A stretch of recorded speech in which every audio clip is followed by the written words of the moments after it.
नमस्कार दोस्तों। आज मैं आपके साथ एक बड़ा महत्वपूर्ण विषय है। जैसा कि आप लोगों को मालूम है कि हम लोग कुछ बैंकों के लिए रिक्रूटमेंट का काम कराते हैं। हमारे पास अभी वन ऑफ द पोजीशन है, टीसीओ की पोस्ट, जो हम उत्कर्ष बैंक में लोगों के लिए रिक्रूटमेंट के लिए जो है हम हमारे थ्रू कुछ कैंडिडेट्स जाते हैं। हमारा इन कैंडिडेट्स के साथ अक्सर इंटरेक्शन होता रहता है। जॉब बहुत अच्छी है क्योंकि बैंक है, उत्कर्ष स्मॉल फाइनेंस बैंक एक लिस्टेड बैंक है और आरबीआई के द्वारा मान्यता प्राप्त इस कैटेगरी के स्मॉल फाइनेंस बैंक के 10-12 बैंक उसमें से एक बैंक है। और बैंक तो एक बहुत अच्छा माइक्रो फाइनेंस के साथ साथ बैंक है जिसका फ्यूचर बहुत अच्छा है, जिसकी 900 से भी अधिक ब्रांचेस हैं और जहाँ पे लोग लोन भी लेते हैं, जहाँ से और पैसे भी डिपॉजिट करते हैं। तो ये एक तरीके से सुरक्षित और प्रतिष्ठित ऑर्गेनाइजेशन है। इसमें फ्रेशर्स के लिए एक बहुत अच्छी पोस्ट है, वो है टीसीओ ट्रेनी क्रेडिट ऑफिसर, जहाँ पे माइक्रो बैंकिंग डिवीजन में एक यंग ग्रेजुएट या 12th पास जो कि फ्रेशर है, जिसको कोई भी एक्सपीरियंस नहीं है, वो यहाँ पर अप्लाई करता है। एक छोटे से इंटरव्यू के माध्यम से उसका सिलेक्शन हो सकता है। सिलेक्शन के बाद उसको तुरंत ट्रेनिंग में डाला जाता है। 3 दिन की क्लासरूम ट्रेनिंग और 2 दिन की फील्ड ट्रेनिंग के बाद उसकी पोस्टिंग होती है, और जिस दिन से पोस्टिंग होती है वो अपना जॉब चालू करता है।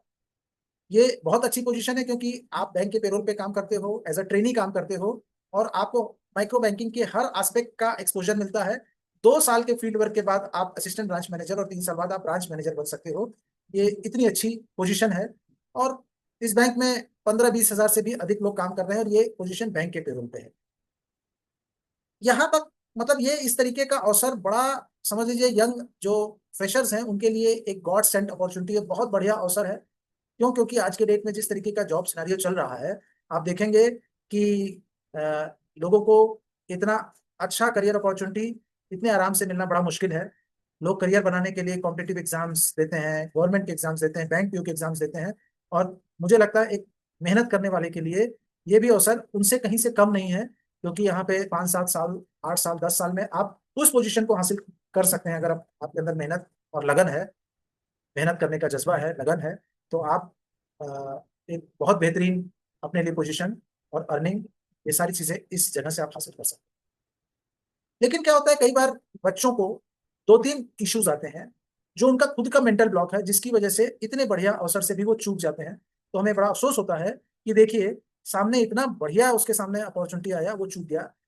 पहला तो फील्ड वर्क उनको मुश्किल लगता है, जबकि यहाँ पे सिर्फ 2 साल का फील्ड वर्क है। उसके बाद मान लीजिए आप 22 साल, 23 साल के व्यक्ति हो, आप आने वाले 35-36 साल इस बैंक में काम करने वाले हो, तो उसमें से सिर्फ 2 साल ही आपको फील्ड में काम करना है। उसके बाद तो आपके लिए ग्रोथ ही ग्रोथ है, पहली चीज। दूसरी चीज है, लोगों का आज के डेट में ये कहना है कि भाई ये टारगेट वाला जॉब है क्या। ये एक बड़ा अजीब अजीबो गरीब क्वेश्चन है। टारगेट वाला जॉब है क्या? टारगेट से जब हम पूछते हैं आपका क्या मतलब है, तो उनका कहना रहता है कि भाई टारगेट अचीव नहीं किए तो तनख्वाह तो नहीं कट जाएगी। पहली बात तो यह है कि ये बैंक है, तो यहाँ पे आपका तनख्वाह आपके अटेंडेंस पे होगा। लेकिन हाँ, ग्रोथ के लिए कहीं पे भी आपको काम करना है तो टारगेट तो अचीव करना ही होगा। टारगेट्स कुछ रखे जाएंगे, ठीक है। आप वो टारगेट, आपके सामने जो भी टारगेट रखे जाएंगे, ऐसा कोई टारगेट नहीं रहेगा जो अनअचीवेबल हो। एक कोई भी सिंसियर व्यक्ति जो मन लगा करके पूरे ध्यान से काम करता है, वो टारगेट आराम से अचीव कर सकता है। अगर बैंक बहुत मुश्किल टारगेट रखती, तो शायद उस पोजीशन पे कोई काम करने के लिए भी नहीं खड़ा रहता जो अचीवेबल ना हो। हाँ, जिनको मेहनत नहीं करनी है, जिनको काम चोरी करनी है, उनके लिए कोई भी टारगेट बहुत बड़ा रहता है। लेकिन जिनको मेहनत करनी है, उनको टारगेट की क्यों चिंता करनी है भाई? जिसकी 900 ब्रांचेस हैं और हर ब्रांच में उस पोजीशन पे 10-15 लोग हो, मतलब 9-10 हजार लोग जो है उस काम को कर रहे हो, तो अगर वो अनअचीवेबल टारगेट रहेगा तो बैंक के पास रोज नए आदमी को भर्ती करना और रोज पुराने आदमी को छोड़ने के अलावा और कोई काम ही नहीं रहेगा। हाँ, टारगेट से वो एक एक एवरेज, जैसे आप क्लास में हो तो आपका टारगेट है ना 40% मार्क्स लाना, 50% मार्क्स लाना। 50% से नीचे अगर आप स्कोर किए तो फेल है।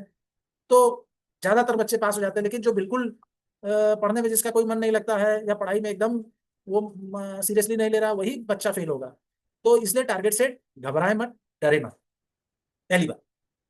तो टारगेट ऐसा नहीं है कि आप अचीव नहीं कर सकते, और टारगेट किसी वजह से आपने मेहनत करी नहीं अचीव हुए तो कोई तनख्वाह आपकी कटेगी, ऐसा होने वाला नहीं है। ठीक है। इसके बाद आप वहां पर जो भी जब अच्छा काम करोगे तो आप टारगेट से ज्यादा आपको इंसेंटिव मिलेगा। इंसेंटिव आपको कई बार सैलरी से भी ज्यादा मिलेगा। तो इसलिए टारगेट का प्रॉब्लम कहाँ रहता है मैं आपको बताऊं। टारगेट का प्रॉब्लम सेल्स की ऑर्गेनाइजेशन में, थर्ड पार्टी ऑर्गेनाइजेशन में, जिन जिन जो छोटी छोटी जो है अपना चार लोगों को लेकर के एक कंपनी या फर्म शुरू कर दी है और बेचने के लिए, रियल एस्टेट वाले जिनकी कोई क्रेडिबिलिटी नहीं है, वहां पे अगर टारगेट की बात करते हैं तो उनके लिए रहता है कि भाई भेज दिया तो उसी में से पैसा देंगे, नहीं तो पैसा नहीं देंगे। लेकिन ये बैंक है, बैंक की अपनी एक विश्वसनीयता होती है, बैंक का अपना एक वर्क कल्चर रहता है। तो टारगेट अपनी जगह है, सैलरी अपनी जगह है, सैलरी आपके अटेंडेंस पे, ठीक है। और दूसरी बात यह है कि अगर आपका परफॉर्मेंस अच्छा नहीं रहेगा तो यहीं ही नहीं, कहीं पे भी आज के डेट में आपको सर्वाइवल बड़ा मुश्किल है। इसलिए आप अपने आपको टारगेट की चिंता छोड़ करके आप सिर्फ लगन और मेहनत के साथ आप काम करेंगे तो आपको जो बताया जाए उसको करें। आप काम को जज ना करें, काम कितना भी आसान या मुश्किल हो उसको करते जाएं। यहाँ पे सबसे खास बात क्या है कि एक प्रोफाइल में आप 6 महीना साल भर से ज्यादा नहीं रहने वाले हो, तो आपको जो भी कठिनाई आएगी आप अपना बेस्ट दो। 1 साल बाद आप उससे अपने आप बाहर निकल जाओगे जब आपका प्रमोशन होगा, जो कि टाइम बाउंड होता है शुरुआत। 1 साल बाद आप टीम लीडर हो जाओगे, 2 साल बाद असिस्टेंट ब्रांच मैनेजर या ब्रांच क्रेडिट मैनेजर, और 3 साल बाद ब्रांच मैनेजर। तो हर साल आपकी प्रोफाइल चेंज होती है। लेकिन उस समय जब आप मेहनत करके as a trainee credit officer या क्रेडिट ऑफिसर आप पहले किसी के अंडर में काम करोगे, वो आप आपको कई बार ये लोग बोलते हैं कि भाई 12 घंटा 14 घंटा काम करना पड़ता है, ये सब की वदंतियां हैं। काम डेफिनेटली कभी कभी लेट आवर्स करना पड़ता है। तो शुरू में आपके पास काम करने के अलावा और है ही क्या। आप अपने घर से 70-80 किलोमीटर दूर गए हैं काम करने के लिए, वहां पे जितना मेहनत करेंगे, जितना काम करेंगे, उतनी आपकी क्षमता बढ़ेगी, आगे चीजें आपके लिए उतनी आसान होती जाएंगी।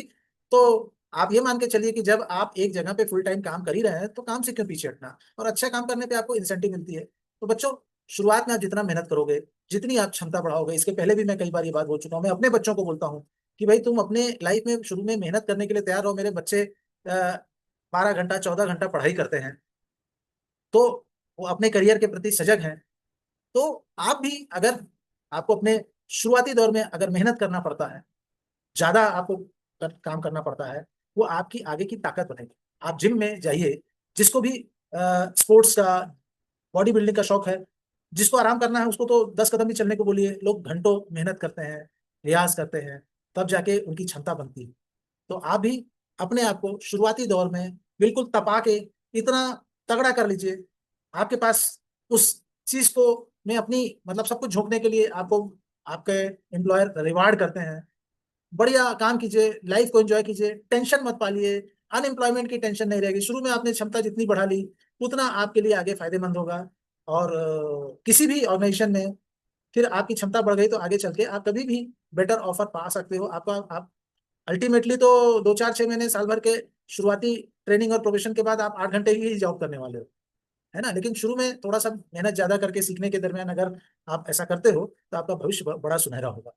तो मेरी सभी युवाओं से अपील है कि अपने शुरुआती दौर में मेहनत से पीछे ना हटें, चुनौतियों से पीछे ना हटें। आप अगर डटे रहेंगे तो आप एक सुनहरा भविष्य पाएंगे। और लोगों की सुनी सुनाई बातों में, क्योंकि आपको कोई भी जॉब के लिए डिस्करेज कौन करता है, जो वहां से फेल हो चुका होता है, जो वो काम नहीं किया होता है। आप भी उसका सुन करके प्रॉब्लम, परेशानी, ये सारी चीजें सोचोगे तो क्या होगा कि आपका माइंडसेट वैसा बन जाएगा और आपको हर काम में परेशानी दिखने लगेगी। और आपको धीरे धीरे जैसे जैसे एज निकलता जाएगा आपका फ्रस्ट्रेशन लेवल बढ़ेगा, आप ज्यादा दिन तक अनएम्प्लॉयड रहोगे। वहीं पे अगर आप कम एज में इस तरीके की चीजों से घबराए बगैर अगर काम में लग जाते हो और काम करते हुए अपनी क्षमता भी बढ़ाते हो, अपनी पोजीशन भी बढ़ा लेते हो, अपनी सैलरी भी बढ़ा लेते हो, तो 2 साल शिकायत करते हुए निकलने की बजाय 2 साल मेहनत करते हुए आपने अपनी क्षमता भी बढ़ाई, अपनी पोजीशन भी बढ़ाई, अपने अर्निंग भी बढ़ाई। और जो आप जिसने उस समय परेशानी से घबरा करके वो काम छोड़ दिया और दूसरा काम अपने मन लायक ढूंढ रहा है, उसको उसके मन लायक काम तो कभी मिलेगा या नहीं मिलेगा ये भाग की बात है। लेकिन आपके हाथ में जो चीज आ गई उस पे शुरुआती चुनौतियों को का सामना करते हुए अगर आप आगे बढ़ते चले गए तो 2 साल में आप एक डिफरेंट पर्सनैलिटी बन जाओगे। उसके बाद आपका जब वो क्षमता बढ़ेगा तो आप चाहे दूसरे ऑर्गेनाइजेशन के लिए भी बड़े प्रिय रहोगे। और अपनी क्षमता बढ़ाने के बाद आपको बहुत सारा कॉन्फिडेंस आएगा, बिजनेस आइडिया आएगा, आप अपना खुद का भी बिजनेस कर सकते हो अगर आपको यहाँ पर लगता है कि आपको अपनी योग्यता अनुसार नहीं मिल रहा। लेकिन सबसे पहले अपनी योग्यता बढ़ाने पर काम कीजिए।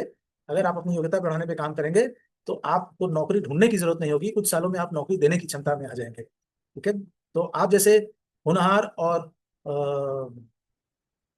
आपके जैसे मेहनती लोगों के ही दम पे एक मजबूत राष्ट्र का निर्माण होता है। तो आप लोग अपने लिए, अपने समाज के लिए, अपने परिवार के लिए, अपने राष्ट्र के लिए मेहनत करने के लिए तैयार रहिए, चुनौती का सामना करने के लिए तैयार रहिए। आपका उज्जवल भविष्य होगा, उससे राष्ट्र का उज्जवल भविष्य बनेगा।